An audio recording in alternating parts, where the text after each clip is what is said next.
member, Australian Labor Party member. I want to ask you a few questions tonight. One of them being, can you tell us a bit about yourself? Thanks, Ridwan. I really appreciate it. Look, I live in Carlton. Got 5 children, but mostly I've been volunteering in Carlton with a lot of East African community and the Somali community is. I was involved with a number of issues, projects, a resident group, many shed, and a computer refurbishing social enterprise called Estate Computers. So that is kind of, I think, in a nutshell. And I've been in Australia for now nearly 30 years now. Whoa, mashallah, that's good.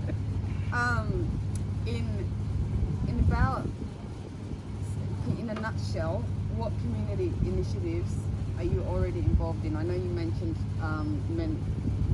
men's shed. Yeah. I'm involved in. I run the resident group, which is the official body which represents the public housing resident group.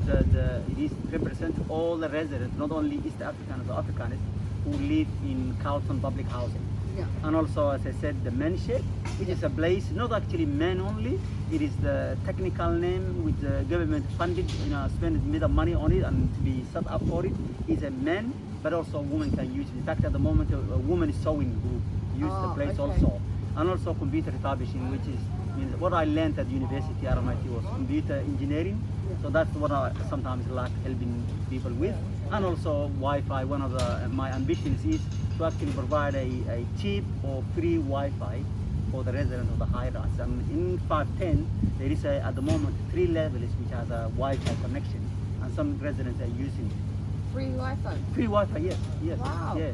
Can you manage to get that in the other? I think if we got that one was a small amount of money, a grant we got from the federal government. Yeah. That's how I was able to do the three levels.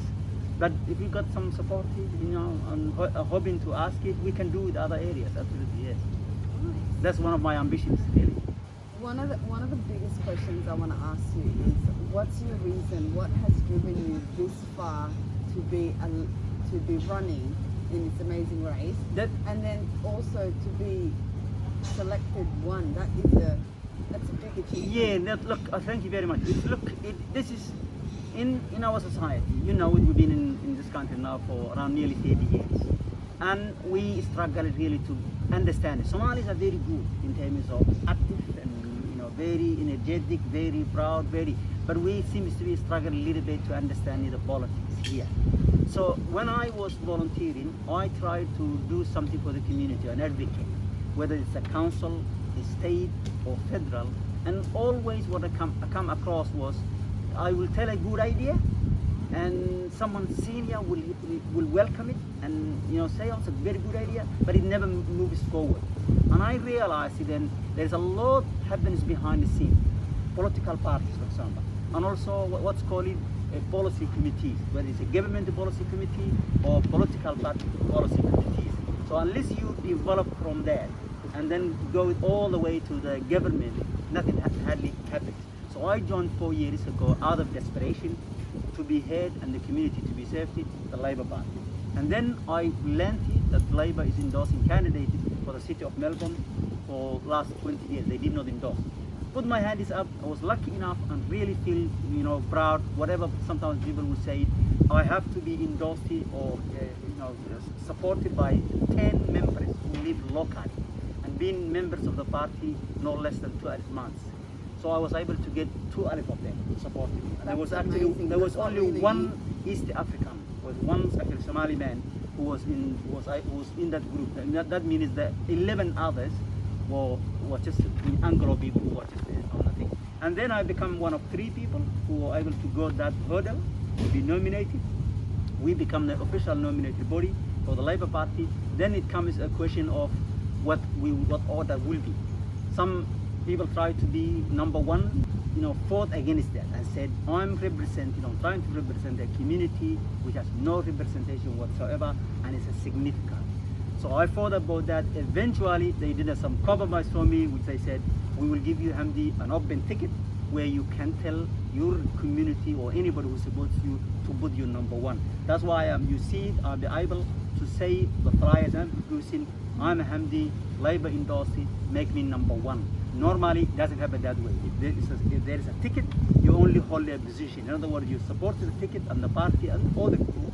And when there's enough for the first and the second, exactly, yes, absolutely. So when there's a two elected, if you are number three, if two is elected, only you will have a chance.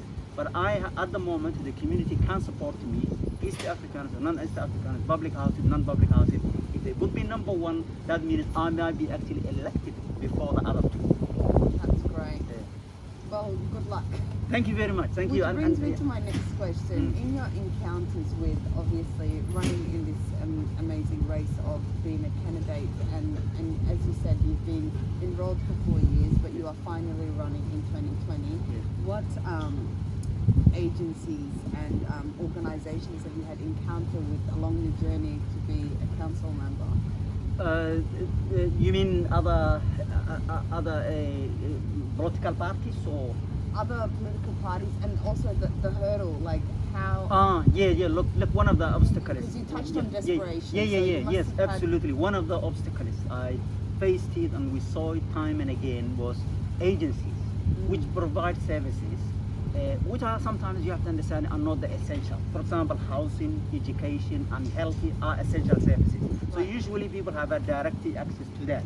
But all the other things, like a childcare, in your area, the recreation, the mental health, all these activities, sports, all of these things are things provided by community agencies, and they're supposed to be dealing and engaging with the local people.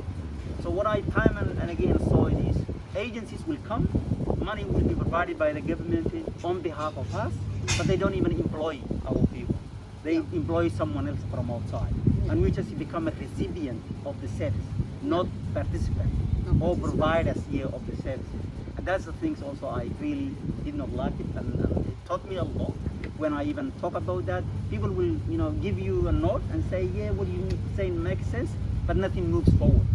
So, and that's the other things I realized, that going to the political party and where the decision making is the only option of trying to have an influence and change of that. I can appreciate to understand that.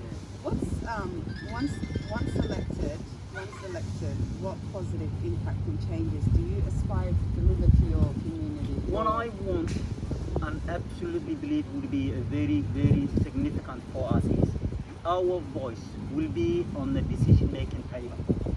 Also, whatever the government is thinking about, whether it's the council or the state and federal, because you have to understand all of them work together. You will get the idea, you will see the plan, you will see where the government is focusing in the next 5 years or 10 years. That idea will come to our community. For example, give you a simple example. If the council want to emphasize on, a particular, let's say, cleaning or something, and there's an opportunity for cleaning, I could tell the community and say, look, there's a cleaning opportunity. Do you want to apply if you have a cleaning job or cleaning experience? And then I could find out where you can go to it and how to apply and that kind of thing. So that is a kind of a two-way. One, knowing what's happening in the system. On the other hand, taking the community's concerns and community's feelings into the council and saying this is what the people are feeling. And also that bridge. That bridge, exactly. And the other thing is, Labour Party being a major party, biggest party in Australia, you will actually have a dealing and engagement with people from the state and from the federal. So you're not only limited to the council, but you are engaging because they are all interconnected. So the state member or people, exactly. The people on the state want to know what's happening in the council, and they want something from you. You're going to tell them, and you will engage with them. And the same thing also is the federal. Yeah. My last question. Reading your recent article on The Age, what does going inside the tent mean? Can you elaborate on that? Yeah, it is the political system and the decision making. At the end of the day, we live in a democracy, and a democracy is made decision people who are elected. That's what comes. However, people good intention, love you, want to help you. If you are not there in the decision making, the people who've been elected will prioritize people who elected them. So unless you are there on the table, your information is secondary. It's only secondary. It is the goodwill of these people who have been elected who will go first. So that is what I call the inside the tent, is to our voice, our presence to be in decision making, however small it is. And so one step is the first government in the Australian system, the 3 government, the council, but hopefully we can go further and implement it much bigger and better things. In policies, yes. Yes. Last but not least, how does the voting work? I know a lot of people can be a bit overwhelmed with a paper this long. It is one of the things. Thank you, Ridwan. It's really very, very important, and this is the thing I do believe, because of us not engaging the politics and the system, it's become the outcome. Because we've been significant in Melbourne, for example, in the last at least 20 years. The thing is, in Melbourne, it's a capital city of Victoria. It has a Melbourne Act, which is a capital, act, which has a unique way of voting. For example, where the other municipalities are subdivided, they usually divide them into 3 areas, and each area 3 people are elected from. In Melbourne, the whole thing are put together. The entire thing is put together. That's first thing. Get elected. They get elected, exactly. And for example, to give you a simple example, for me now to be elected, I have to get over 7,000 votes. That means From this big Melbourne city. exactly. So in one sense, it's good because everybody in the municipality can vote for you. But on the other hand, the hurdle is so high, you cannot almost cross it. It's almost unless you belong to a big party or big group supporting you. That's the thing hurdle we have. The second hurdle is postal. Other councils now joined us because of COVID-19, and they voted by postal.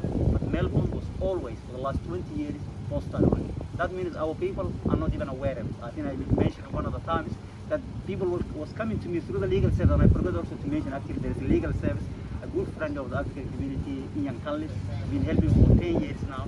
They come to us and say, I've been fined, and I don't know when this election was. It turns out it was the Melbourne, council election, which was a postal, and people don't even know what was happening. The third thing is businesses has 2 votes. The businesses, the CBD, the high rises you see in the CBD, which has thousands of businesses, each of them have 2 votes. In fact, 60% of the votes come from businesses. Only 40% are residents, and maybe small person. Yeah. But that is the other things that affected us. And I believe that all came about because we were significant and we not involved. The rules were changing to, accommodate for business more to the residents. But hopefully that will change. There is a movement. The council is recognizing it.